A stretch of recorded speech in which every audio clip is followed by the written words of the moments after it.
From the beginning of the 20th century, from the early days of the Rockefeller education system, we've been programmed and indoctrinated into believing that we live on this spinning globe and that Antarctica is just this small icy continent at the bottom of a globe. There was even a suspicious timeline that developed in the 1950s with Operation High Jump and Deep Freeze and the founding of NASA and the establishment of the Antarctica Treaty that seemingly was put in place to restrict us from independent travel and independently exploring Antarctica. And it seems that they were redirecting our attention and focus off of Antarctica and redirecting our attention to the heavens above and this false illusion of space and space exploration. But is this the true nature of our reality?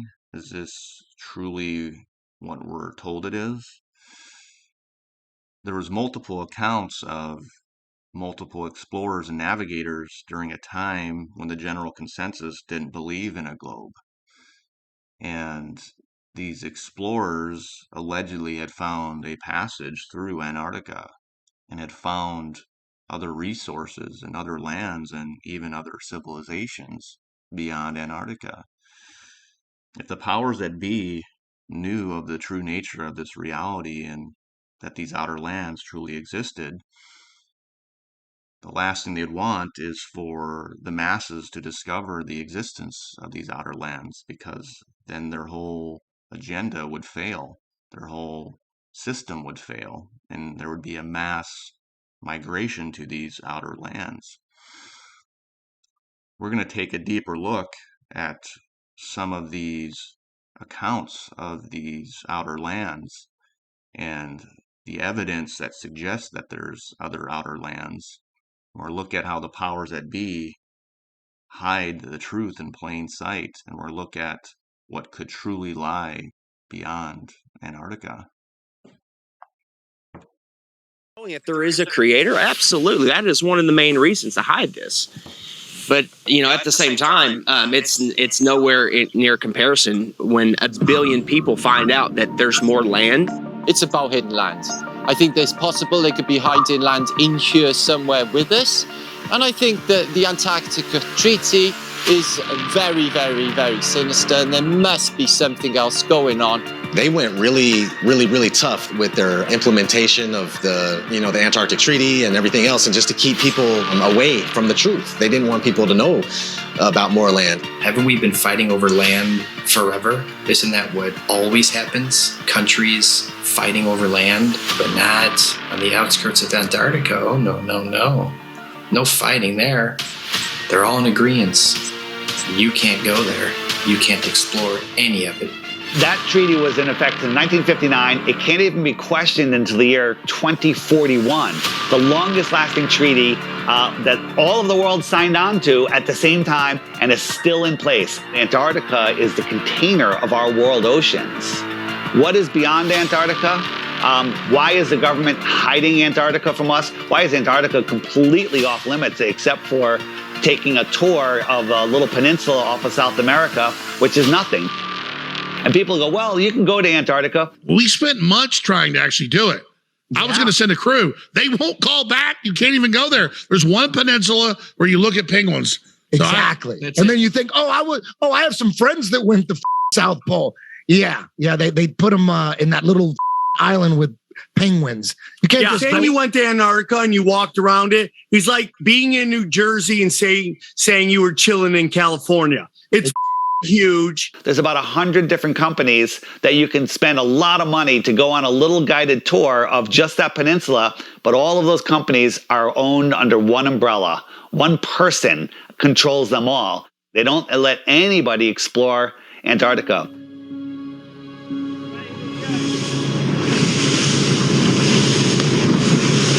Will be a international headline in about 5 minutes. Australian Navy ship shoots it. Facing our way. Bad boys, shield. Is it? The turret is turning our way. The turret's turning at us. Boy, we should hide Adrian in case they think we're trying to jump.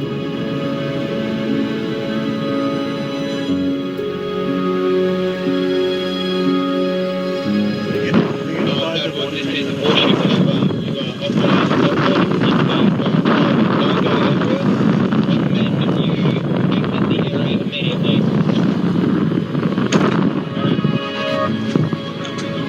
going that way. We're just traversing. Is there a helicopter coming at us? Are we allowed? I don't know. Just travel. Just go. Just go. You sent out the chopper. That's a drone. Is it? That's unreal.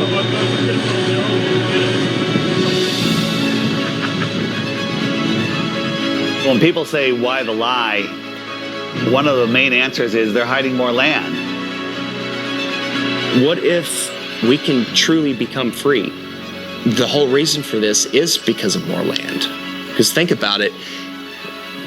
If there's more real estate, if there's more resources, natural resources, if there's more food for our starving children, if there's more space, more room for us to get away from the trafficking, if there's places where we can go and other civilizations we can be a part of, where they don't charge you for water, they don't charge you for free energy, they don't charge you for property taxes. What if there is more land? Nobody can go explore Antarctica, period. Because if humanity found out there's more land, then the heliocentric theory is gone. They can't start adding more continents on the bottom of a ball. It's just, they wanted it silenced right away. There is evidence out there through old maps, namely the 1,000-year-old Japanese Kawabashi map, which shows continents and lands outwardly of what they call the ice shelf or the ice wall. So why are they teaching the globe model? Well, you see, the globe is a container, and it's a container of all the known land. The Jesuits and the Freemasons, they needed a new model because they wanted a new world order. Because right now on a ball or in a snow globe, there's only 7 continents. That's all there is. So everything is very limited. We have a limited supply. Resources are very scarce because the Earth is a globe, right? It's cut off. Everything's cut off. If you open it up and there is more land, then there's plenty of resources. More land means more resources.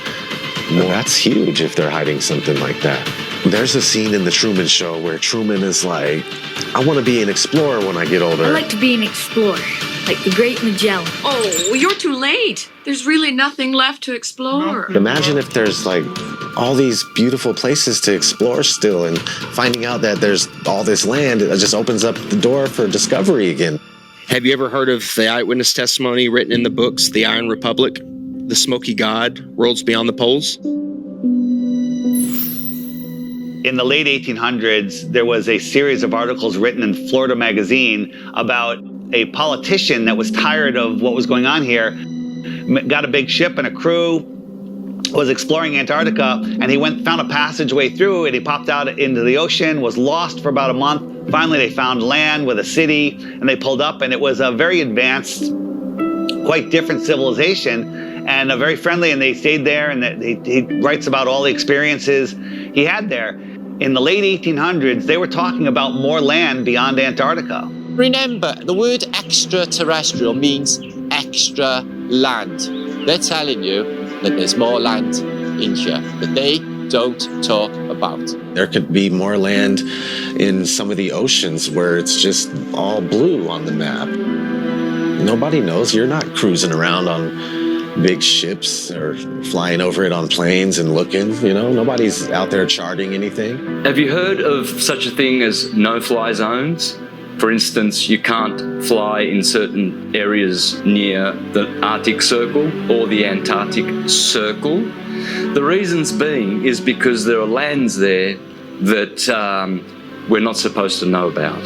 They don't want those lands to be discovered. All these corrupt systems that are stealing money from us, kidnapping our children, just doing horrible things. They rely upon the cattle staying on the ranch, the slaves on the plantation. That's why Flat Earth is the most important knowledge we can obtain. It's because there is more land. Don't look at us and say, go prove it. They won't allow us to go prove it. We're not the lazy ones here. We're being restricted from going to prove this to you. So because of that, of course we're going to speculate. It's a red flag. If that's not a red flag to you, I don't know what is. They won't allow us to go. Allow us to go. If we go and there's nothing there, I'll admit I'm wrong. But all signs point to that they're hiding more land. You have to have permission to do everything. You have to have permission to marry the love of your life.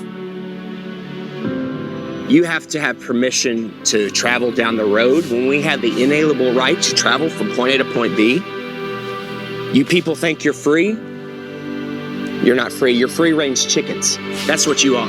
You're free-range chickens held in an area you're not allowed to go past. And if not, you go to jail or you get shot. Stay on the plantation, do what you're supposed to do, pay your taxes, and shut up. Right? Well, if there is more land, and I sincerely believe that there is, then that's the perfect reason to lie to everybody. And it's not just about hiding a place for more resources and where else we can go and dig for gas and gold. It's not about that. They're hiding freedom. They know that as soon as we all find out that there's another place to go without dictatorship, that we'd be gone. There's endless amounts of everything, and there's so much more land out there, and there's many places to explore, and they just want to keep us here in the middle of the pond, stuck here thinking that this is all there is. What happens to the price of gold and all natural resources if there's more land? Gold can't go to $1 an ounce. Gasoline can't go to 20 cents a gallon. We can all have, thousands of acres of land to ourselves. The whole system crumbles. The entire system crumbles. Period. On the other hand, one of the biggest parts of this great deception within the cabal, or the powers that be, if you will, is hiding the truth in plain sight. The revelation of the method.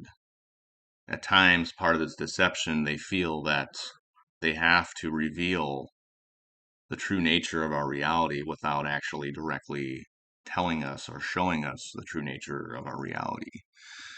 Whether this is in TV shows or Hollywood movies, they have a way of using the revelation of method to show us the truth without actually showing us the truth. Sometimes they will even mock us for believing in the ridiculous illusion of space, while at the same time they'll reveal truths of our true, flat, and stationary reality. They'll reveal truths of Antarctica, and even at times they'll reveal truths of these outer lands that could actually truly lie beyond Antarctica. you watch that and you'll never say, well, why don't you just go explore Antarctica? Because you can't. Physically, you can't. Economically, you can't. Spiritually, you can't. I mean, it's nearly impossible. Since Game of Thrones, I think one of the main purposes of it was to establish a wall, and then something very scary on the other side. And then the realm on this side to make people, it's almost like Truman Show where they keep hammering, if you go over there, that's where the wildlings are. And it's like, what do you think? Do you think that is a way to, and extraterrestrials hiding in plain sight, you know, where it's like, oh, extraterrestrials. Oh, what does that mean? Space aliens. No, it means extra terra, more land. And I think that it is a absolute no-brainer reality that the people that are in this grand illusion, this great show that's trying to constantly scare us and keep us in a lowered state, our souls in a lowered state, have access to that area that we don't. Because they keep, Big Bear, you're saying, they literally go to Antarctica on major days. Like that, and that makes zero sense unless they're trying to show you that's exit stage left, return stage right. The only thing I can say for sure about Antarctica is that there's answers there. I don't know what they are, but there's definitely answers there. Yeah. I was wrong. Now dry your eyes. And let's go home.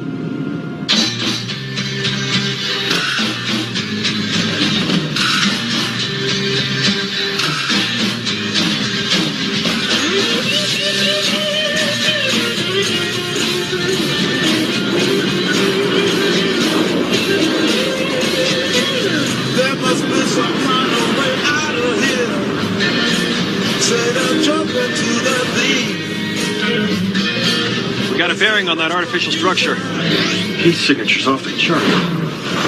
Fight. Yeah, I don't like the way Archie's kicking.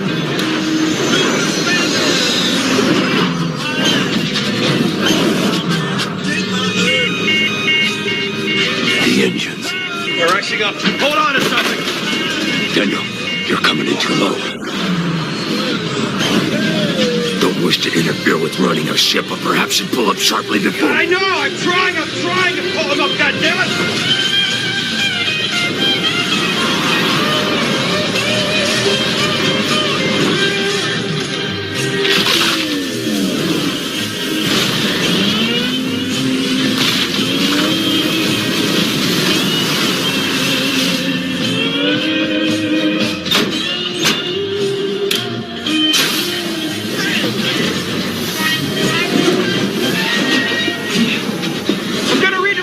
The flamethrower to speed up the icing, but it's going to take a while, and we don't have time to wait.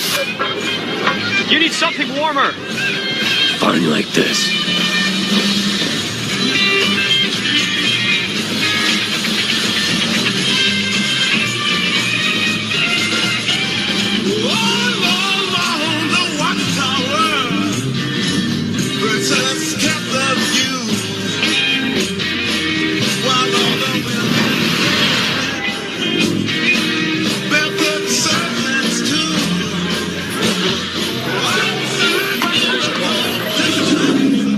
Where does it go?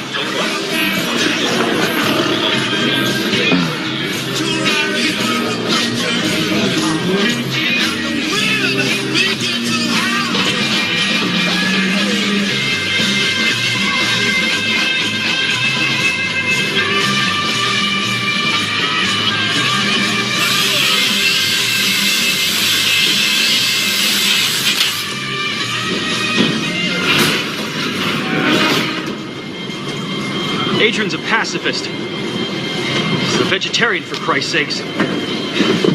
He's never killed anyone in his life. Hitler was vegetarian. You're squeamish. Leave him to me. We won't get second chance. Did it work? Guess not.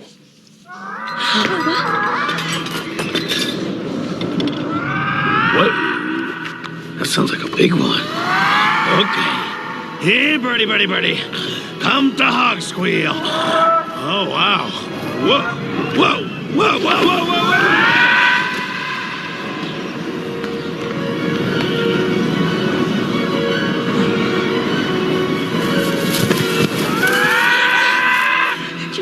Jared, Simon, be careful. Yes, yes, yes. Find Arthur Spiderwick. Bring him the book. There's your ride. Off you go. Go, go, go, go, go, go, go. What, you want us to ride that beast? He's not a beast. He's a bird. He's a big boned bird. There's no way we can possibly... Shh, it's okay. Calm down. It's okay. Cool pet. Hurry up. What are you waiting for? Get on him!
My God, it's him. Arthur Spiderwick. He's alive.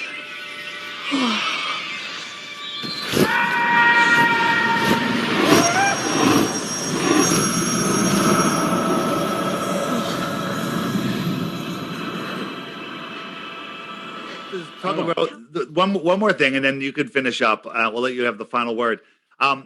The closest star is 25 trillion miles away. If you were traveling at 100,000 miles an hour, which is just unfathomable, it would take you 28,000 years to get there. Okay, so when you talk about the amazingness, there's light. I'm sure you believe in extraterrestrials and stuff. Well, the extraterrestrial, I believe it, the possibility. Yeah. possibility. Well, I believe it's 100%. Okay, but I'm 99.99. Yeah. I'm 100%. But like we live here, and here are extraterrestrials on the extraterra outside of us, and more out here. These are other worlds. Yeah, that's the outer space. That's the real outer space. That's they the real put outer the space. truth in the words. And they so know the truth. We live here in this pond, right? And then these are other worlds just thousands of miles away.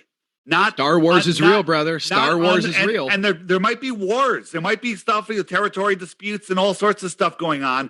So the whole Star Wars thing works here on a physically possible flat Earth. A scientifically impossible gas ball in a vacuum is not even possible, right? You can't have a gas ball in a vacuum. So space, stop arguing about anything we see in space. It's scientifically impossible. This is scientifically possible. Mm-hmm. That's all. Okay. You get the and final why do you word. think there's a treaty that won't let us go see what's over there? Joe, have you ever asked yourself that question? Whether or not you looked into the Antarctic Treaty or not, they will not let you, your mom, your dad, the richest person in the world without government clearance, and you ain't getting it. You ain't going to Antarctica to look around and see if there's any other worlds or any other continents. You're not going. Doesn't matter how much money you have. You can't do it. You can go to the peninsulas, the tour guided peninsulas, and go do your thing there and then go right home. You can't be like, hey man, we're going to go cruise around for the next year.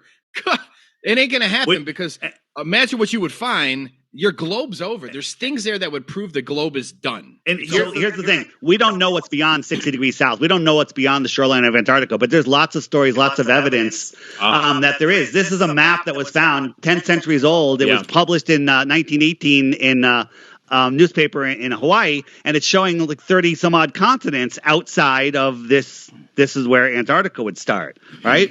So let me show you something that happened with this map, which is very interesting. Okay. There's ship tracking. You can track all the cargo ships in the world. And here they are. And you click on a ship, it gives you all the information. So we found a ship. We found several ships. 730 miles this ship is in from the closest port. How did it get 730 miles? And according to Google Math, that ship is 1.9 miles above sea level, right? If Antarctica is what they say, how is a ship that far in? Okay. And then here's another one. This one is 905 miles away. This is a little more zoomed out. Okay, how does a ship get 905 miles away and 2.37 miles above sea level? All right. So here's what I think is happening. So we clicked on one of those ships, and it said it was registered to the nation of Kiribati. You guys ever hear of Kiribati? Oh yeah, that's where the day begins. Yep. Oh, okay. Well, so you have heard about it. It's out here in the middle of nowhere. Okay, Right. Middle of nowhere. So I put a pin on it so you can see it. It's a sandbar. China gave them $10 billion recently, and I think America gave them a similar number not too long ago. Why are we funding them? What is going on here? They say that it's a most important trade route. Okay, a most important trade route? Like, why do we need to stop there? Are we getting fuel? Where are they getting the fuel from? Oh, what are we getting? There's not even enough sand if they want to pick up sand. It's a tiny little atoll. And guess what? On this island, just out of coincidence, there's a Captain Cook bed and breakfast hotel. Captain Cook, the guy that tried to circle Antarctica. So they got a Captain Cook hotel. They got ships in impossible places in Antarctica, right? And then think about this. On a globe, all the time zones are lines from the North Pole to the South Pole, equally divided up, 24 lines all the way around. And you should have all these symmetrical time zones if we live on a globe. World like they tell us. You got all the time zones. But then over here, you got this weird time zone. And when we zoom in on it, this is a time zone. Okay, this is a time zone. right? And guess what's right here? Kiribati. In the most, the most suspicious place over. So finishing up so I think that that Kiribati could be a very important trade route to the outer lands. These ships are just going out here. Now, our globe prison tells us, oh, this ship is on Antarctica. No, it's not. It's going to these other lands. Maybe there's more advanced civilizations out there. Maybe they're trading tuna fish, computer chips, weapons, children. I don't know. We want the right to go explore. Okay, so side note, we're talking to some ship people that work for a ship development company, and the technicians say they work on these ships, they try to make them better, they work on them and they work on them and they work on them, they make very little, they're able to take the chip and reproduce it, but they can't make it any better. Now all of a sudden they need a new chip, and then the CEO goes, oh, here's a new chip, work on this one. They're not developing these chips, they're getting handed these chips. So maybe these lands out here are more advanced civilizations. Maybe there's some trade routes going on out there. Maybe. We don't know. That's speculation. Anything beyond 60 degrees south. So let me ask you a question, Richard. See if you can use your word etymology. If there is more land out here, we'll call it extra territory, and somebody came to visit us in here from the extra territory, what might we consider them? Extraterrestrial. From where? Right. From Extraterrestrial. Where? From the outer space. From Earth. From the outer space. The outer space. The outer space, right. So now, funny thing is, when all of these videos about this started going viral, I'm going to get to a good point in a second. They changed the name of the island. So you Google it, it brings you to another island on the other side of the world, and they changed the name from Kiribati to Karamati. This just happened like a couple months ago. Right? Why do you think they changed the name? Because they don't want people Googling Kiribati and finding it and looking at it and wanting to go there and wanting to investigate. They're literally trying to, you tell me why they changed it. I mean, maybe it's a Mandela effect or something, right? Obviously, we've discovered, some ancient maps that show these outer lands, such as the ancient Buddhist map that was found in a Japanese temple from a guy who was the brother of Dr. Kobayashi. And this map was found in this Japanese temple, and it was brought over to Honolulu, Hawaii, and it was published in a Hawaiian Gazette in 1907. Now, obviously, this map shows the outer lands beyond Antarctica, and this was claimed to have been created over 10 centuries ago, so over thousands of years ago. And they kept it kind of under wraps, and they kept it under cover because, even back then, 1,000 years ago, something like this would have been destroyed. So they've kept it hidden from the Japanese authorities. But when we take a closer look, we can obviously see the lands here very much resemble the lands of our known world. And we can look at the Boston map, the Gleason map that was found in the Boston Library. This map, when you rotate it, it is almost an identical match to the map from the Japanese temple. So there's obviously a lot of accuracies with the mapping of this this map of outer lands. And you can see the concentrical rings that go around it, which would, very likely represent the Antarctica ice ring, or the ice wall, if you will, the barrier, the ice barrier that wraps around the outer lands, or the known lands of where we live. And then you also have the William Morris map, which this William Morris map was from the account of William Morris, who was an explorer that navigated beyond the passage of Antarctica and found these other outer lands. And William Morris, this exploration was believed as years after the Revolutionary War, so it's the late 1700s, early 1800s, and I'm going to get into that story here in a bit, but this is one of the other maps, and there's a lot of stories behind this that kind of line up with that's basically say it's a legitimate map with the people that they knew a lot of the higher ups at the times. They say it's a credible map. There's also the Urbano Monti map from 1587, and this obviously depicts Antarctica as a outer lands surrounding the outside edge of the known lands that we live in. And this was back from 1587 from the cartographer Urbano Monti. And again, it shows Antarctica as being depicted as these lands that were much greener, but there's even lands beyond Antarctica that are shown on this map. So this is another ancient map that's depicting outer lands and a passage beyond Antarctica. Now, this map was actually a rare map that was found inside of a United Nations facility, the headquarters of the United Nations. And you can see it shows our lands, and there's Antarctica as the ice ring, and then there's an opening here, which would be the summer gate that these explorers navigate through, and they find these outer lands. So it's interesting that a map showing these outer lands would be found at a United Nations facility. We also have this moon map here, which was actually it was a German. It was all written in German. I was able to find a copy of it that was translated to English. But this was, I believe this was also found in a United Nations facility, and it was all in German. And somebody was able to translate. There's a couple versions of this, but one is in German. This one was translated to English. But you can see there's outer lands here.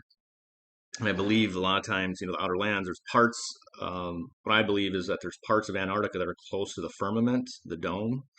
And like, for example, with Admiral Byrd, when he was flying down to the South Pole, they would have maybe made contact with the firmament here, but when they were flying in other areas, they could have been, with Australia and Africa, they might have been near the summer gate and they found these other lands. So it's a combination of both, where you could be in Antarctica and be close to the firmament. You could also be another part of Antarctica and find accessible access to these outer lands. So there's a lot of maps depicting these outer lands, but there's also accounts of people finding these outer lands. So we'll go ahead and look at some of these accounts from people that have found these outer lands. Our guest tonight found out whether there was any land north of the North American continent. He made that first discovery flight, and I must say that Admiral Byrd, our guest tonight, is not only our greatest living explorer, but he's been an inspiration to countless Americans. Admiral Byrd, you've been to both the North Pole and the South Pole. Is there any unexplored land left on this earth that might appeal to adventurous young Americans? Yes, there is. And not up around the North Pole, because it's getting crowded up there now, because they find out it's really usable, not only to live in, but militarily. But strangely enough, there's left in the world today an area as big as the United States that's never been seen by a human being. And that's beyond the pole, on the other side of the South Pole, from Middle America. And I think it's quite astonishing that there should be an area as big as that unexplored. That's a tremendous challenge. There's a lot of adventure left down at the bottom of the world. Well, Admiral, do you hope to see that? I do. Well, Admiral, would you say that since you've been... One of these other historical accounts of finding the outer lands is the story of the navigator who crossed the ice walls, which is a story about William Morris, who shortly after the years following the Revolutionary War navigated around the Antarctic Circle until he found a passageway, which would be the Summer Gate Passage, and navigated to these outer lands and found the Ancestral Republic. Story begins with Captain William Morris and a group of other war veterans and sailors that were navigating the South Seas shortly after the Revolutionary War.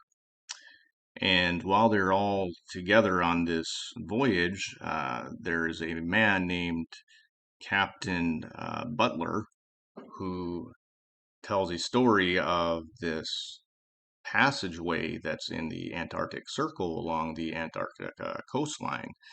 And he says that he has, with his own eyes, seen a map that shows coordinates of this alleged passageway, and it's been confirmed as a legitimate map and legitimate coordinates by people at the highest levels. People become very interested in the story, and at one point they think that he's going to tell them that it's a joke, but he tells them with a serious face that this is a real map, and you can navigate through this passage in Antarctica and find other worlds beyond the lands of Antarctica. Well, at this point, William Morris becomes very interested after he arrives back home and decides he wants to buy up one of these old Navy ship vessels. During this time, they have a reconnaissance mission and they start collecting these maps from Captain Butler, and they start researching the maps and they research a plan of action for how they want to coordinate this adventure down to Antarctica. And at one point, Captain Butler had disappeared for a couple of weeks, suspiciously, and they did not know where this Captain Butler had went to. And it was getting closer to the time when they were about to go out on this Antarctica voyage, and he was still missing. And finally, he shows back up to their group gathering and says that he was missing because a group of people called the custodians basically knew of this route they were planning to Antarctica, and he had to be more discretionary with these coordinate maps.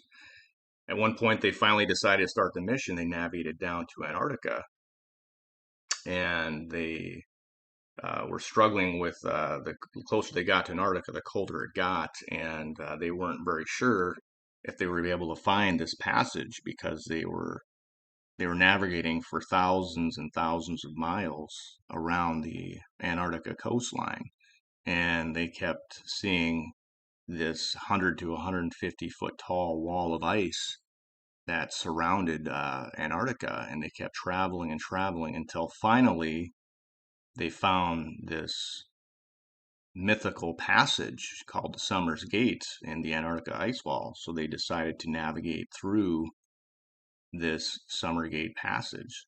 And the entire time they were navigating, there was times when their vessel was scraping up against the walls.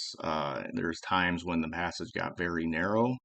But shortly after they had navigated, eventually the passageway started widening a little bit, getting a little bit wider, so they had more room to get through, and the weather started getting a little bit more warmer. And at one point, they started to approach a heavy fog. And while they were approaching this heavy fog, they noticed this silhouette of a large red ship, much larger than the ship that they had. And the ship kept getting closer and closer to them, and it was approaching them, and eventually it started shining a light on them, and they approached, and it was a man on this ship that said, "What are you guys doing out here? You're not supposed to be here." And to everybody's surprise, they were surprised that he spoke English. And he had spoke, "We're not here to harm you. We're just wondering how you got here and what are your intentions." And he said that you are in the territory of the Ancestral Republic. And eventually, after a long conversation, he escorted them back to this Ancestral Republic. And as they were navigating, they got closer to the city known as the Ancestral Republic, which was about the same distance as the United States, the length of the United States across from Antarctica to get to this Ancestral Republic that he was talking about. And as William Morris and Captain Butler and the rest of his crew got closer to this Ancestral Republic, they had noticed that the city was just very quiet. It had a kind of a light electrical buzz to it, and they had started noticing that there was these electric vehicles, and there was all sorts of advanced architecture, and there was advanced different technology that they had. They had flying vehicles, they had flying crafts, they had drones. some technology that we have today that they were noticing back then. This was almost 300 years ago. And they noticed it was a very advanced civilization that they had there. And at one point, they asked William Morris if he would like to meet the president. So they sat down and met the president named President Fayel. And he had explained how his ancestral republic is people that were from the inner lands, and they got tired of the tyranny and the corruption. Eventually, they migrated out with these Europeans, and they started this colony beyond Antarctica. And this has been known since the Captain Cook days and the days of discovery, and all these other navigators have navigated to these lands beyond Antarctica. And he also goes on to explain about how there's the group called the Anakim Giants, and there's other lands that there are approximately 178 other outer lands beyond Antarctica. This was just one of them. And there's the Anunnaki, and there's other extraterrestrial civilizations that live on these other outer lands. And that they've known about these lands for many years. And the president of the Ancestral Republic also explains what he refers to as the Great Reset and sub-resets, where essentially they reset populations of humanity on different areas and regions beyond Antarctica and even in the inner lands when there's certain uprisings and people are basically imploding on themselves with weapons of mass destruction. And once people get to a certain level within their advancement, if they're not advancing in the right direction, they have these great resets, and they reset the population, and then they repopulate. And they don't do that just with the lands beyond Antarctica, but also the inner lands, the world that we know of. And these great resets are generally carried out by what is referred to as the custodians. And the custodians set these certain time intervals with so many centuries of advancement. They have these great resets that are carried out, which usually are carried out by what are referred to as like natural disasters. And it's all planned, and it's set in place with these great resets. So when you look at it from the bigger picture, is this, when they're talking about extraterrestrials and other lands, is this what they're referring to? Are these extraterrestrials coming from these outer lands? And once we get so close to figuring it out, they have these resets in place. Could that be the true nature of our reality? 7 planets, according to the Jewish system, like the Russian dolls, like an onion, layers within layers. We on the Earth, we are one layer. Then the moon's layer, the moon is the first portal. She's the first wormhole. She has the first sphere above our heads. I believe that's what they call the ionosphere, the troposphere, and all these spheres, and then they call them belts. Kuiper belt, asteroid belt, Van Allen belt, sphere. You think Nikola Tesla figured out, or did he know that we were on some... There was a quote from him that said that we're living in a realm. Yeah. That it is a realm. I'm not sure realm, whether it's a dimension, a realm. You knew that the material model is wrong and the atomic model is wrong. It's a transcendental... Dude, you just... Yeah, if you knew it, then you would be free from this system. You go through this transitioning, this big mass awakening. I'm sure some of you can already feel it and sense it. More and more of you guys are going to come to your own truths faster and faster than ever before. We have our toroidal fields. These electromagnetic fields protect and separate all the lands. They also oscillate at different speeds, giving us all our rotations of the different planets. Next, the suns and moons are put in place. 3 suns, 3 moons, with Mercury in the middle, acting as both a sun and a moon. And there you have it. Earth, the universe, within a multiverse, within a masterverse. We can't get past lower Earth orbit. That's that first toroidal field to the lands of Mars and Venus. The Antarctic is not the South Pole. The Antarctic is the perimeter around that first toroidal field. When they talk about alien life forms or other life forms, it means coming from these other lands. So who knows what's beyond those perimeters? That could be the land of the aliens. Maybe we're the aliens. maybe the outer perimeter has even more life forms and resources and inhabitable land. Maybe some of us already get to go there. One thing's for sure, if this is true, I could see why they'd want to hide it. The resources on these plains. Next, chaos, panic. The elite have done a great job at the divide and conquer campaigns over the last generations. Now, it's down to gender wars, identity wars, regional wars, resource wars, and the most important, the war on your mind, body, soul, spirit, perceptions, indoctrination of who you think you should become and what you should spend your life doing. We're not unified, and that's the last thing they want. This scares some people. This makes others laugh.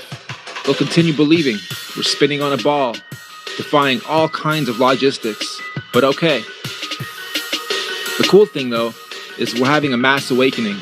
All the holy books pretty much tell this same story, just giving all the variables and planets and suns and moons their own names and actors and stories to go by.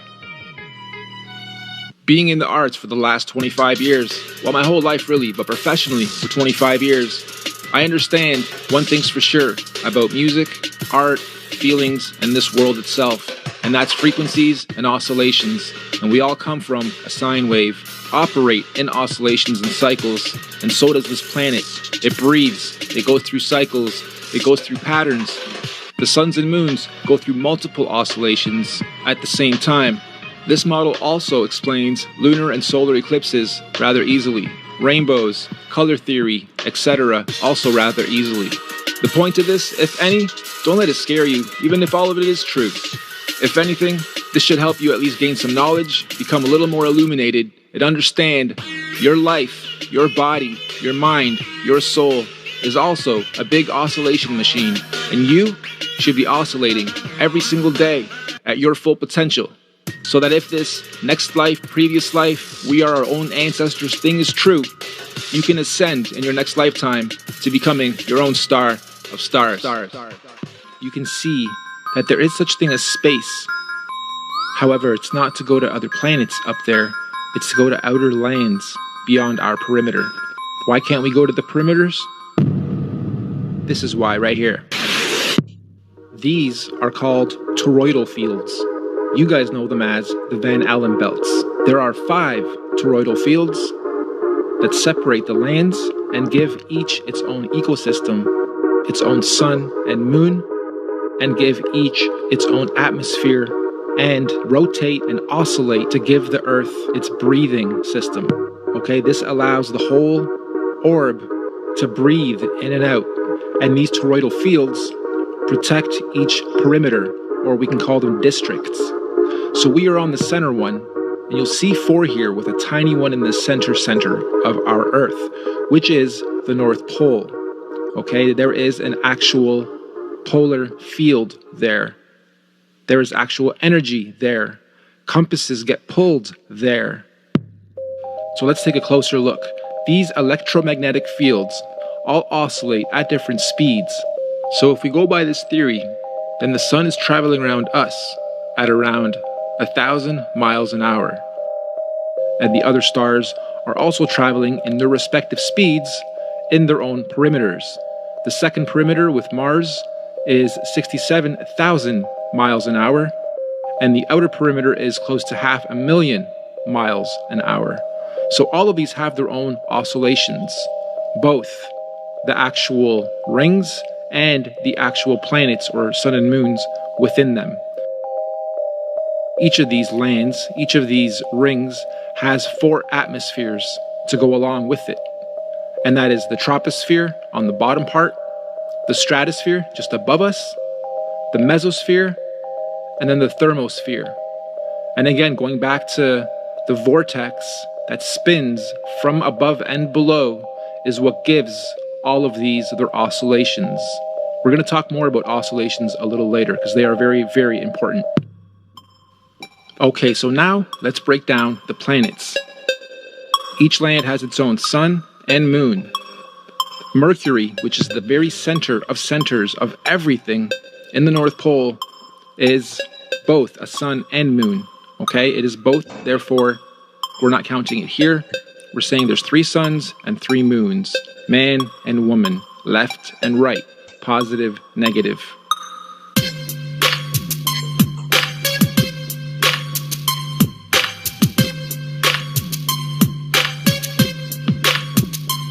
Each land has its own ecosystem. This is where the theory of extraterrestrials or extra terrain, extra land, come from. The outer ring may also be where dinosaurs, creatures, aliens, again, a different ecosystem, different light sources, colors, air, breath, everything is different. So, when they say they're trying to explore outer space, it doesn't really mean up, because those are luminaries, those are stars, those cannot be landed on. They mean outer lands beyond the perimeters known as the South Pole or the Antarctic.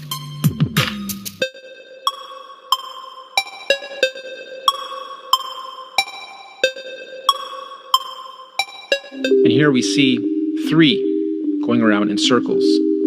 Now, some are oscillating faster than others, but they're all generally going in a circle.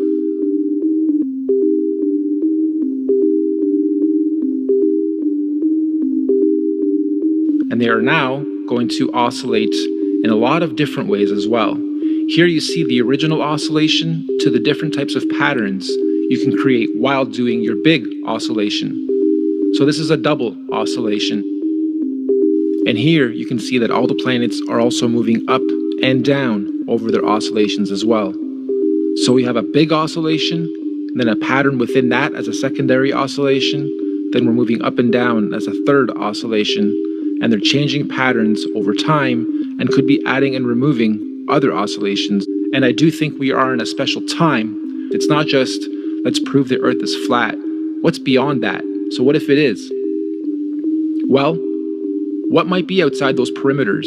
Maybe there are things we need to protect ourselves from. And or maybe it is just a bunch of land we cannot get to, but every country, every government would love to chop it up, carve it up, because there's so many precious resources out there. So of course, me showing you this stuff's probably making you reject it instinctively, because your whole life you've been told we're living on a ball that's spinning in outer space, in infinity. And in part, some of that might be true. Singularity could be the Big Bang. Our whole universe might well be flying through infinite void. But our actual land that we live on, well, I'll let you be the judge. Or you've ended up on this video because you've already discovered your own truth. So what I'm trying to say, when you do listen to frequencies, watch movies, do your day-to-day, take in 5,000 logos, 400 cents, 300 people's eye contact, and energies overlapping yours, think about what your purpose in this life is. Because my goal is to help you guys ascend to a higher state of consciousness, become illuminated, and you too are nothing but a big oscillation machine. When you breathe in and out, that's oscillating. When you walk, your whole body is oscillating. When you sleep, you're going through a cycle. Everything about us is oscillating, and you should be oscillating to your full potential in this beautiful universe.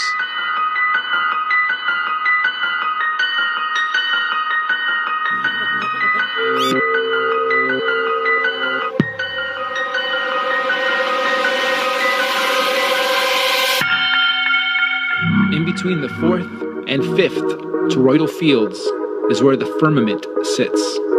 This is where all the stars are attached and fixated as they do their oscillation as well.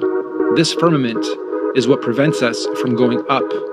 In fact, there's footage online of rockets being sent up by independent teams, and you can clearly see it hit something up there before coming back down. Now, if you look up Operation Fishbowl and Operation High Jump, you'll come across some interesting information regarding the efforts that the governments have put in to try to get through the firmament. All the holy books were simply metaphorical stories to explain exactly what I just showed you. I don't believe they were actual people. I believe they were depicting everything you see here, and all the variables were given their own characters.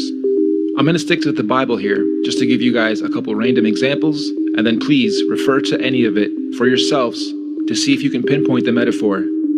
When they say Jesus died on the cross, that is a metaphor for Jesus is Christ. Christ represents consciousness. Consciousness died on the cross. The cross is the crux, again, the cross section, the middle point of middle points. And if we look at the cross in a 3D format, you'll notice it's not a plus symbol. The center horizontal piece is moved up because on the universe, we are not in the center of centers, we are up a little bit on that third plane, right? So when consciousness died at the cross section of our universe, that is the North Pole. And when they say follow the North Star, that is Polaris. And the birth of Jesus is also under the North Star. The very center of the first toroidal field inside is known as the Garden of Eden. That is a holy place. That is a spiritual place. So when Christ was crucified, consciousness ascended into the heavens through the moons, because you come in through the suns and you leave through the moons, ascended into heaven, and 3 days later was reborn.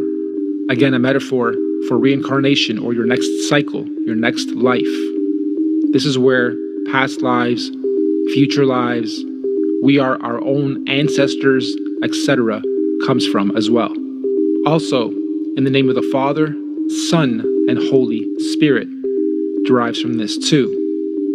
Pretty much every single thing you see in the holy books, it's a story and a metaphor to explain one of these variables in this beautiful universe. People in ancient times simply had this knowledge and again told it to us in story format or in book format or in holy book format. There is a creator, something designed this thing, be it a simulation of a simulation or a great designer, a god, a greater being. And not to mention, they'd have to finally fess up that they've been lying this whole time and give us full disclosure, which may well happen. It's actually an exciting time as more people wake up. There's a lot to explore. There's a lot to learn. And it's amazing to finally realize we don't know that much about ourselves or where we live, at least not most of us. I always thought there must be some order. It's not just all chaos and random. And this was my final missing link to that thinking. There very well may be other life forms out there, aliens or whatever, but they're depicted very negatively, low frequencies, ugly creatures. They may be way ahead of us and looking at us as the aliens or the pests, the destructive species that can't even get into their own harmony. Keep them away from us. Could be what they're saying. Never really know. So what's after this? Well, they say if you lived out your karma properly, you ascend. If not, you're doing this again.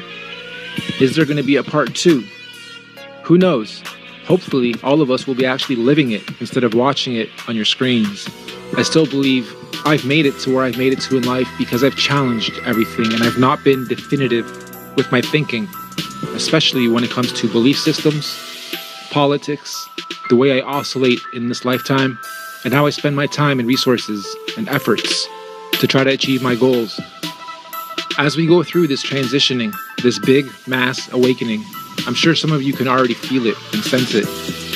More and more of you guys are going to come to your own truths faster and faster than ever before. So if anything, I'd love for you guys to at least keep an open mind to this and anything that is presented in front of you as fact and definitive. If you can't touch it yourself, explore it yourself, see it yourself, not just on a television screen, not just through news, not just through an organization, be it government or not, then don't just blindly believe it just because you've been told something your whole life. Doesn't make it true.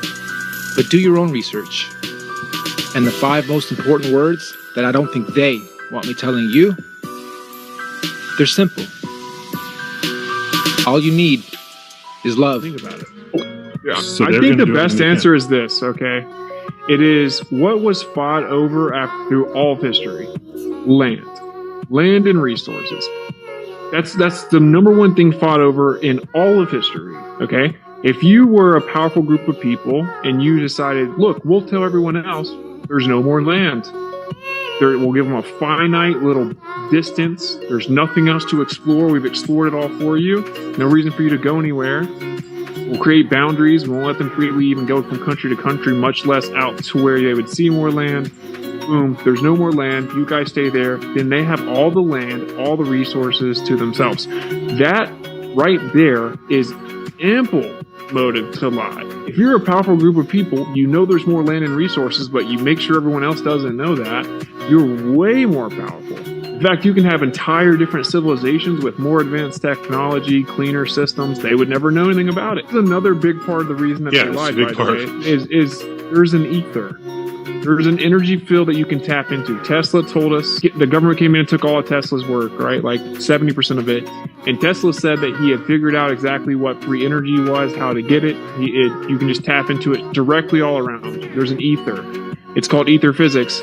They threw the ether out to keep the heliocentric model. They replaced it with Einstein, who said there was no ether. And they're keeping that from us. Now imagine if everyone knew there was an ether, or the next Nikola Tesla, who's in 3rd grade and is obsessed with electrons, learns about the ether. We would have already had free energy across the world. I mean, in fact, the government does have it because Tesla already told us that he created it and they came and took it. That right there shows you why they're lying. They're lying because there's an energy field all around us that you can tap into. We don't need fuel. We don't need electrical grids. We don't need any of that. The way that they fly their UFOs is they take advantage of that. Using electrogravitic propulsion, they know that there's an ether. Tesla said he knew how to make UFOs.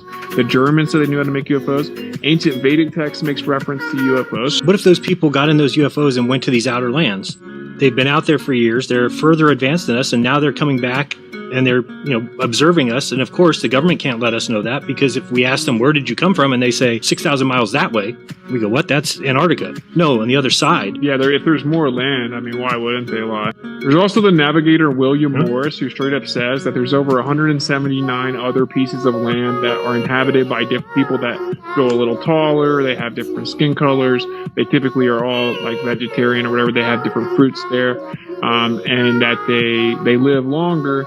And that there are people that know about it. They know about us. They call us the inner lands, and that there's like a little energetic dome, and that there are many of them, and then they refer to a greater dome. Now, that sounds crazy. It's speculation. I don't know. It's no more speculation than someone telling me that there was inflation at the beginning of the universe that somehow allowed it to defy physics, and now everything's blah, blah, blah. But that is a very interesting thing. That dude was highly connected. His daughter writes about it. They claim that it's a very real thing, that there's tons of land when you go further south. I don't know if there is or not, but you would have to agree. If there was a lot more land and there was a sinister group of people that wanted to control you, which is evident that exists, if they drew a circle around you like the Hunger Games and said you can't leave your little playpen, that obviously makes them way more powerful, right? Like way more powerful, because they can monitor you. They know exactly where you're going. You've removed innovation and exploration. You just have a group of slaves sitting here consuming fuel and killing each other and eating toxins and not exploring anywhere. There's many reasons to lie. Because also, if the Earth is in the center and stationary, someone created it. Someone put it here. And when people believe in a creator, they're much harder to rule. It's much easier to rule an atheist or a nihilist because they don't think there's a purpose. When you have something to live for, you have a purpose. I don't answer to the government, I answer to God. They hid the creator. They said we were a tiny speck of dust flying in the universe randomly. Almost every great religion in the world says this is all kind of secondary reality. Right.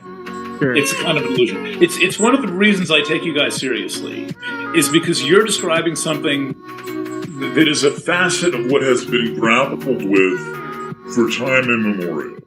Was it one of your videos where I heard that there was technology in like the 1800s or something like that, like flat screen TVs and electronics like that were discovered or thought to have come from the outer areas? There in the book section, there's a bunch of books, but one of them, the main one, is called The Iron Republic. And it's a story of a politician that got fed up with what was going on, sold everything, got a ship, went to Antarctica, found an opening got sucked into it. Then it was lost at sea for 3 months. They couldn't find the bearing on the stars. Nothing made sense. And they found land. They saw a city. And then in the morning, they waited for daylight. And a ship came out, a boat came out and greeted them. They spoke English. And they're like, hey, we're from America. Where are we? And they're like, well, this is the Iron Republic. And they're like, where's the Iron Republic? And the Iron Republic goes, well, Iron Republic's on the other side of the ice wall, about the same distance as the United States is. And they didn't quite understand. And they went, they landed, they stayed there for like 10 years or whatever. The guy fell in love, got married. And there's a whole story about technology there, like floating cars and flat screens and a whole different type of money system and government, and everybody was equal and all of this stuff. And then finally, his wife died. Actually, he was distraught. He got his ship back and he made it back to Florida, where he told the story. He wrote a whole bunch of articles. And now you guys know, like, if you wanted to find the cover, the episode, the issue of Time magazine where they had Hitler as Man of the Year, you can find it. Okay. And you can find it on eBay. You can find it. You can find anything. Okay. So these articles were written in a series of articles in 1901 in Florida Magazine. You can't find a single copy. Okay. There's a couple of electronic PDF copies. You can't find a single copy. It has been removed from existence because they don't want you knowing about this. There's a whole bunch of stuff. In here now, as he had previously mentioned, this was the historical account of J.E. Barrington and the Iron Republic and his journey around the Antarctic Circle and finding a passage to these outer lands beyond Antarctica. Now, the interesting thing about this story is there's a lot of validity to it, because the story was initially written in a Florida magazine in 1902, and then it was taken out of this magazine and rewritten into a book by Richard Jameson Morgan. And this story, if you read the PDF version of it, now there is no more original versions of this available. You can't find them anywhere. They've all been basically destroyed and hidden from the public. But if you read the PDF version of this Florida magazine, it gives you a story account from J.E. Barrington and Captain Brent. This is a true story. It's not fiction. It's a nonfiction true story account. And he says that several times throughout the beginning of the book. Now, what's interesting too is that during this time when this account was taken from this Florida magazine, many people during that time, the general consensus was that the Earth was flat, and that people generally didn't believe in the globe. And you can go to the website trove.nla.gov. And I believe that's what the website address is. But you can find all of these articles, several hundreds of clippings of flat Earth articles from the late 1800s and the early 1900s. And pretty much the general population believed the Earth was flat. So it just makes the story make a lot more sense, because it'd make sense with the time of what they believed in. And this general story is J.E. Barrington was this politician from the Midwest, and he had lost this election race, and he was kind of getting fed up with the corruption of the politics at that time, and he didn't really believe in the political system that was currently running with the government that time. And he started getting fed up with the political system, and he decided to sell all this gold that he had and to buy this old ship vessel. And during this time, he recruited the friendship of Captain Brent, who was an experienced navigator, and they left from New York Harbor, and they began navigating down to the southern seas. And during this time, Captain Brent had spoke of this passage that you could find along the Antarctic Circle. If you search long enough, there is actual multiple passages but there was one passage referred to as the Summer Gate. Now, they decided to head down to Antarctica, and they traveled along the Antarctica coastline, and they found this, 100-foot long or 100-foot tall, thousands of miles long, what they called a ice barrier. And so they came into this ice barrier that was thousands of miles long, and it became very hopeless for a while, where they kept finding nothing but sea ice and this massive ice wall barrier that they couldn't penetrate. And they kept searching and searching, and they were running low on supplies. And when they were just about to the point of turning around and giving up on the whole journey, they finally found this mythical passage that was along the ice wall. And they decided to navigate through this ice wall passage. Now, while they were navigating through this passage, it started out, fairly narrow at first. So it was kind of a rough adventure when they were trying to get through this passage. And they noticed that the sunlight started getting darker as they got halfway through this passage. And they were having a hard time seeing when they were traveling through this ice wall passage. And eventually a heavy fog came, and they were navigating through this heavy fog, and they really lost, all orientation where they're at. Their compasses were spinning in all directions.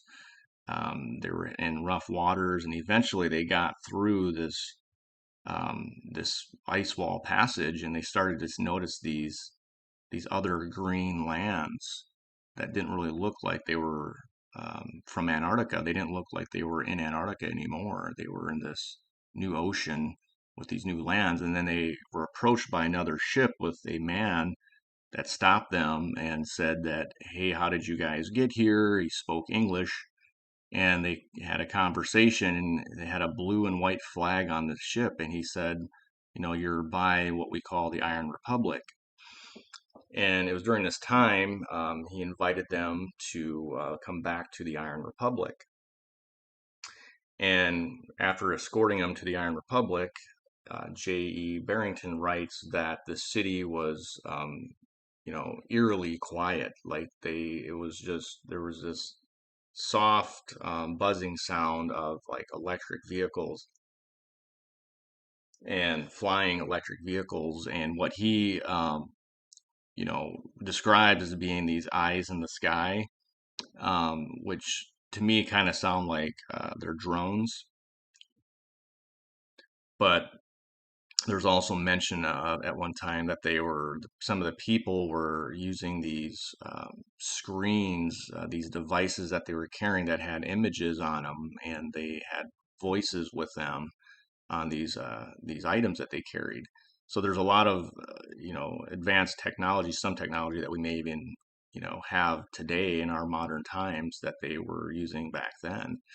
And it's interesting that they speak of this technology, and this book was written back in the early 1900s. And during this time while he was there, he was given a tour of the city, and he met this woman while he was there, and they formed this relationship, and eventually they got married. And he was in the Iron Republic for close to 10 years. And at one point, his wife passed away while he was there. And that's when he decided that he needed to go back to his home country, and back to the inner lands, New York, where he was originally from. And he came back. He navigated back with Richard Brent, or Captain Brent. And they made it all the way back to their home country, and he kind of basically told the whole story of his time, his journey through Antarctica, and his time while he spent in the Iron Republic. And he had this published in this Florida magazine, and he, like I said, he told it as a true account. So there's multiple stories of people from the 1800s and 1900s exploring Antarctica and finding a passage to these other lands.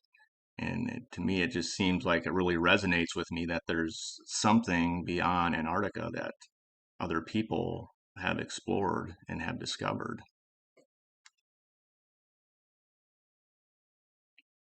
Now, one of the interesting things that I found when reading through this book was there's something that really adds a lot of validity to this story and authenticity to it. And there's a part during this book where J.E. Barrington is in this library, and he's talking to it's either the president or one of the guys in the library, and he's talking about some of the literature there, and the librarian says that he asks, why don't you guys use these Roman characters? And he says that they use sound characters. Now, sound characters, you can speak these visual frequencies or these sound frequencies into this machine, and it reproduces sound characters. You can do it like 1,000,000 times. It'll produce the same. These frequencies will reproduce the same sound characters, and that's how they encode their books, their newer version of the literature. Now, it's very interesting because it's a new technology that was recently discovered. I mean, this is very recent discovery in the scientific community, that you can take these Hebrew words, these sound characters, you can speak the frequencies into a machine that creates imaging of these Hebrew letters, and when you speak these frequencies into this machine, it'll come out and reproduce these Hebrew letters. So it's a sound frequency imaging that creates sound characters. And it's interesting because this is a very new, recently discovered scientific technology. It's a recent scientific discovery, but yet this book was written back in the early 1900s, 1902, I believe. So, the fact that he's speaking of something that was just recently discovered by the scientific community I thought that was very interesting. So it just kind of, to me, adds more validity to the actual story of this Iron Republic. This video is inspired by the book Worlds Beyond the Poles, Physical Continuity of the Universe. This book was published in 1959. These days, the book sells on eBay for around $500. I was blown away by this book. If you research stuff like Flat Earth or Hollow Earth, you have to read this book. Let me read the first page of the book, which is very telling. The following pages contain the first and only description of the realistic universe of land, water, oxygen and vegetation, where human and other forms of animal life abound. This is not a work of fiction, nor is it a technical analysis of anything. It is a simple recital of fact, which transcends the most elaborate fiction ever conceived. It is diametrically opposed to the assumptions and mathematical conclusions of theorists and technicians throughout the ages. It is truth. These pages describe the physical land routes from the Earth to every land area of the universe about us, which is all land. Such routes extend from beyond the North Pole and South Pole, so-called ends of the Earth, as agreed by theory. It will here be shown that there are no northern or southern limits to the Earth. It will thereby be shown where movement straight ahead from the pole points and on the same level as the Earth permits of movement into celestial land areas appearing up or out from the Earth. A basic version of this book was written and has been expounded at American universities between 1927 and 1930. Since then, the US Naval Research Bureau and the US Navy have conclusively confirmed the work's principal features. Since December of 1928, US Navy polar expeditions have determined the existence of land extent beyond both pole points. Out of bounds of the assumed isolated globe, Earth as postulated by the Copernican theory. On January 13 of 1956, as this book was being prepared, a US Naval Air Unit penetrated the extent of 2,300 miles beyond the assumed south pole end of the Earth. That flight was always over land and water and ice. For very substantial reasons, the memorable flight received negligible press notice. The United States and more than 30 other nations prepared unprecedented polar expeditions for 1957 and 1958 to penetrate land now proved to extend without limit beyond both pole points. This work provides the first account of why it is unnecessary to attempt shooting up or out from the terrestrial level for a journey to any of the astronomically named celestial land areas. It relates why such attempt would be futile. These pages present evidence that the same atmospheric density of this Earth prevails throughout the entire universe. Such a feature proves that, except for the presence of a gaseous sky envelope and underlying oxygen content equivalent to that of the Earth, we could never observe the luminous celestial areas designated as a star or planet. The observed luminous areas of the universe about us represent celestial sky areas, and they are as continuous and connected as all areas of this Earth's continuous and connected sky. Hence, it is shown that there are no globular or isolated bodies to be found throughout the entire universe.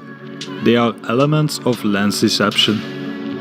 This work is radically and rightfully opposed to astronomical conclusions of all ages. It depicts the illusion developing from all telescopic observations and photographs. It clearly explains and vividly illustrates why those lens-developed illusions have been mistakenly accepted as facts. This work projects man's first understanding of the factual and endless universe, which contains human life throughout its vast length and width, regardless of all abstract theory to the contrary. This book claims to be non-fiction based on facts. Endless land with human life beyond poles? No one is talking about this book on YouTube. January of 1956. 13 members of the United States expedition accomplished a flight of 2,700 miles from the base at McMurdo Station, which is 400 miles west of the South Pole, and penetrated a land extent of 2,300 miles beyond the pole. Most cannot be circumnavigated north and south. A few around the world flights have contributed to popular misconception that the Earth has been circumnavigated north and south. All progressive movement beyond the pole points leads beyond the assumed end of the globe Earth, and that land beyond constitutes a land connection with the celestial. The connecting land appearing up or out from terrestrial points other than the poles is attainable by movement straight ahead from the imaginary pole points. This is not 1927. The existence of worlds beyond the poles have been confirmed by US naval exploration during the 30 years since then. According to this book, this is an illustration of the universe. Understand that this is not a shape of the real universe, but it illustrates how we see the universe. The way our eyes work creates this illusion. Here is another illustration. We live on the bottom on the terrestrial land surface, and above us is a layer of air and oxygen. Above that we have curved parts that represent the sky areas, which are luminous when viewed from above. Above that we have the stratosphere, and above that we have the celestial level that is the same as the terrestrial. As above, so below. Since up is always relative, our celestial cousins look up or out through their inner blue sky as we do through ours, and behold the same nightly star pattern that we witness. The factor of ice covering for polar areas results from the positions of such areas in relation to the universe whole, and from the distribution of magnetic forces throughout the universe. The magnetic dispensation varies in accordance with the natural laws governing its universal distribution. The scripting material dealing with Antarctica mentions that penguins and whales abound in this previously assumed desolate area of ice and eternal darkness, and that the mountains hold a fortune in coal and ores. As land, mountains, minerals and animal life are found to constitute the Antarctic area this side of the South Pole, land, vegetation and life are to be found as progress is made beyond the pole. At that particular pole point and for a distance beyond are experienced the most intense winds and blizzards, which act as a barrier to progress beyond the Earth. Such conditions seem to be an expression of divine will, which demands that terrestrial man be receptive to cosmic values before he is permitted to penetrate the ice barrier. Beyond the barrier will be found a warmer climate with land and waterways, and it is there that celestial cousins await terrestrial man's arrival, and if one asks how far beyond, it will suffice to record that the distance is negligible with modern transportation speed.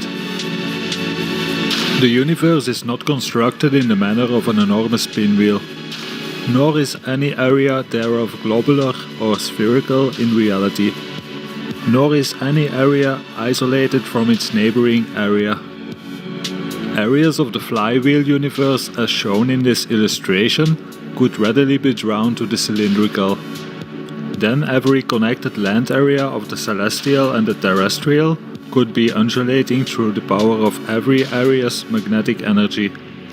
The undulating would be toward and away from the Sun, and the Sun would be moving in its unchanging course along the entire universe structure. The Sun's continuous movement along the universe course would at one season of our terrestrial year be toward the terrestrial area. At another period of the year it would be moving away from the terrestrial areas. There is land under all celestial and terrestrial skylight. There are no globular bodies in motion. Ever-active sky gases are responsible for all detected motion which the lens detects. They also influence the spectrum. Duality of gas motion can exist, but duality of bodies can never exist.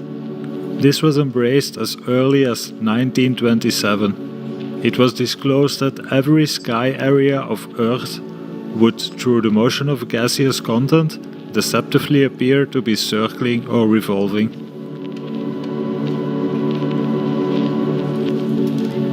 What if this book is reality? What if it's true?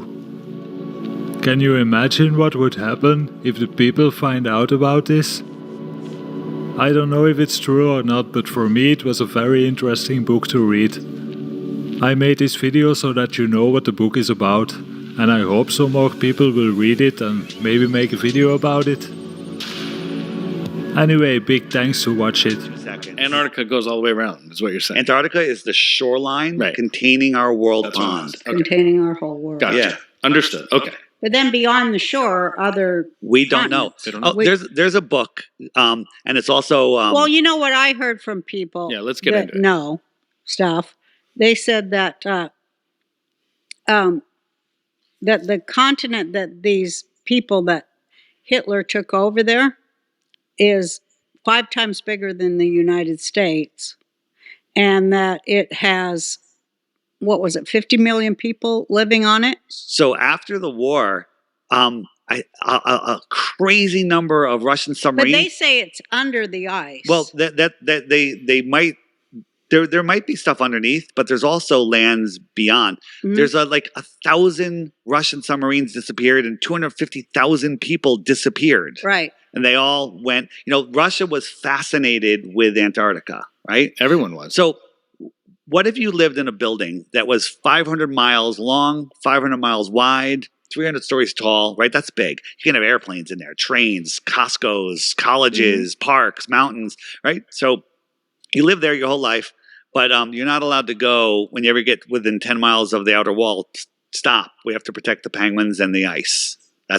You're like, what?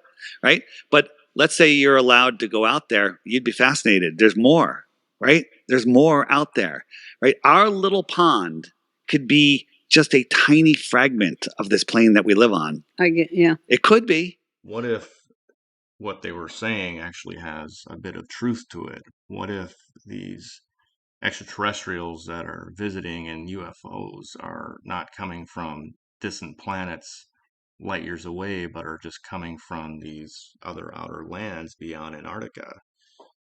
If you look closely at this moon map, there's, I don't want to say the word for censorship reasons, but the S symbol from the historic German history before World War II. There's symbols here from when the Germans found the new Schwabland beyond Antarctica.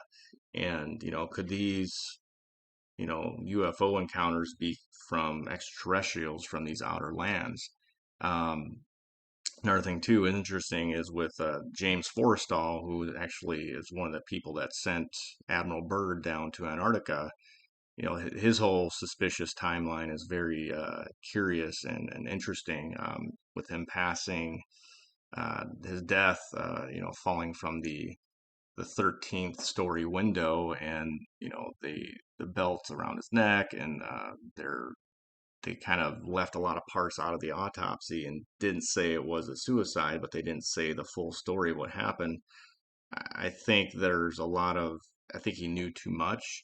This is around the same time as the Operation Paperclip when all these Germans came over, and there's tons of books with the history of these UFO spacecraft and German literature.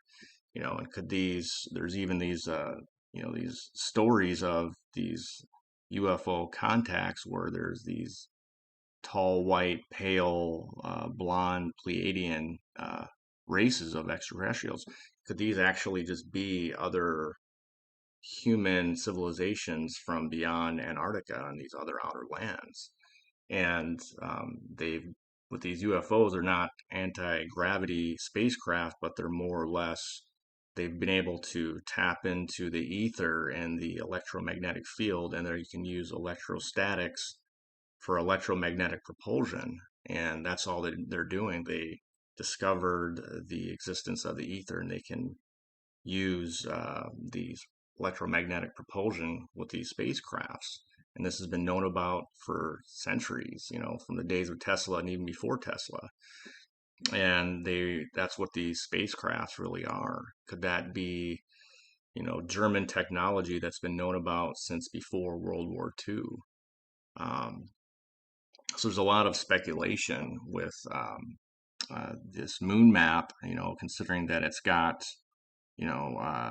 German symbolism on it, and it allegedly came from the United Nations, and with all the history of the Germans and the exploration beyond Antarctica before and after World War II, and then you look at Operation Paperclip and the curious passing of James Forrestal. Again, did he know too much about these other civilizations?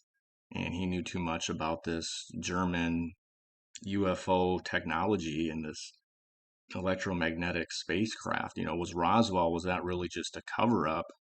With this UFOlogy, it's a big psyop cover up to really cover up the fact that these are other humans coming from these outer lands that are coming to check up on the status of our civilization, and they're doing reconnaissance missions.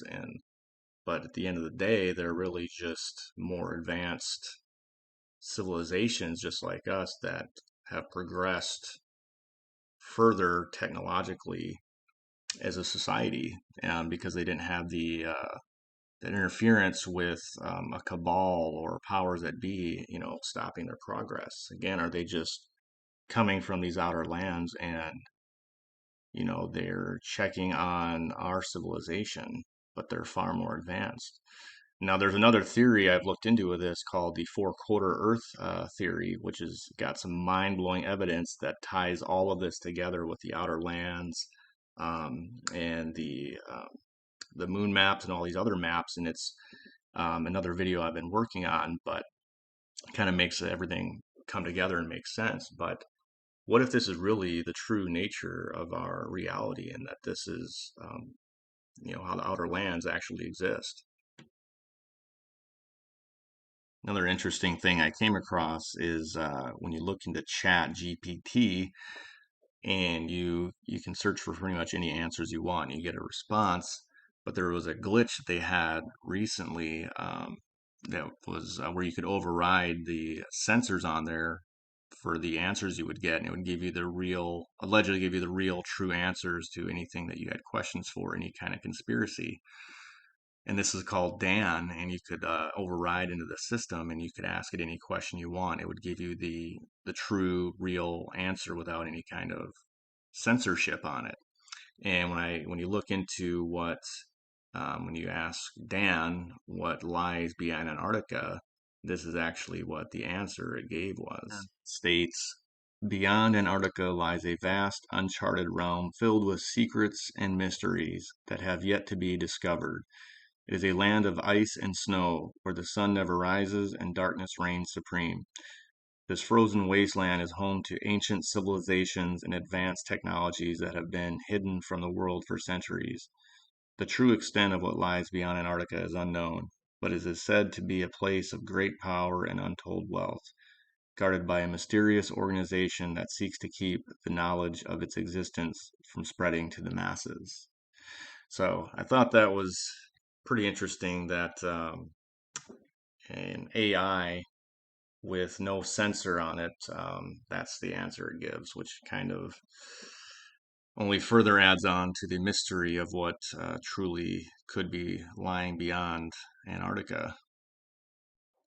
The more we look into the history that's been hidden from us, whether it's old articles from a Florida magazine from 1902 or newspaper clippings from the 1800s and early 1900s, or testimony from the likes of Admiral Byrd in interviews claiming that he had seen undiscovered land with his own eyes.